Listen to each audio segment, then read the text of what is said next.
সম্প্রতি সময় কলকাতা বাংলা চলচ্চিত্রের দর্শক পেয়ে একজন তারকা হলেন নুসরাত জাহান। যদিও এই তারকা তার কেরিয়ারে বেশ কিছু চলচ্চিত্রে অভিনয় করেছেন, ঠিক এই জন্য অবশ্য কলকাতা বাংলা চলচ্চিত্রের প্রথম সারির একজন অভিনেত্রী হয়ে দাঁড়িয়েছেন। প্রায়ই এই তারকাকে সর্বদাই সোশ্যাল মিডিয়ায় সক্রিয় দেখা যায়।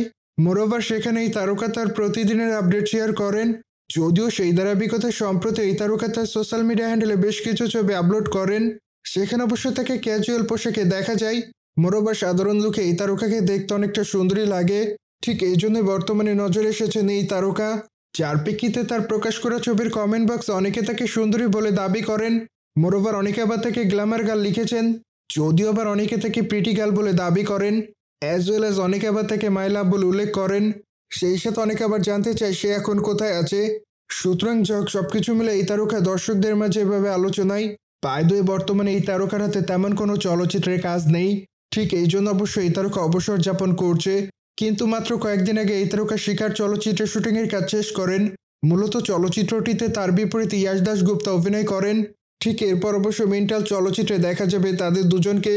মূলত বর্তমানে প্রথম লটের শুটিংয়ের কাজ শেষ হয়, যদিও তারপর অবশ্য তারা দুজনে ঘুরতে যান। এই জন্যই বর্তমানে চলচ্চিত্রের শুটিংয়ের কাজ বাকি আছে।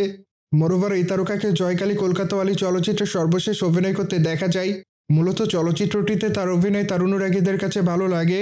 ঠিক এই জন্য অবশ্য তিনি তার চরিত্রটির জন্য দর্শকদের মাঝে নজরে আসে। সুতরাং জেনে তো নিলেন, নুসরাত জাহান বর্তমানে গ্ল্যামার রূপে ধরা দেয়। মোরওভার এই বিষয়টি নিয়ে যদি আপনাদের কোনো মতামত থাকে, তাহলে অবশ্যই আমাদের কমেন্ট বক্সে জানাতে ভুলবেন না। সেই সাথে অবশ্যই চ্যানেলটিকে সাবস্ক্রাইব করে আমাদের সাথেই থাকুন আপকামিং আপডেট জানার জন্য।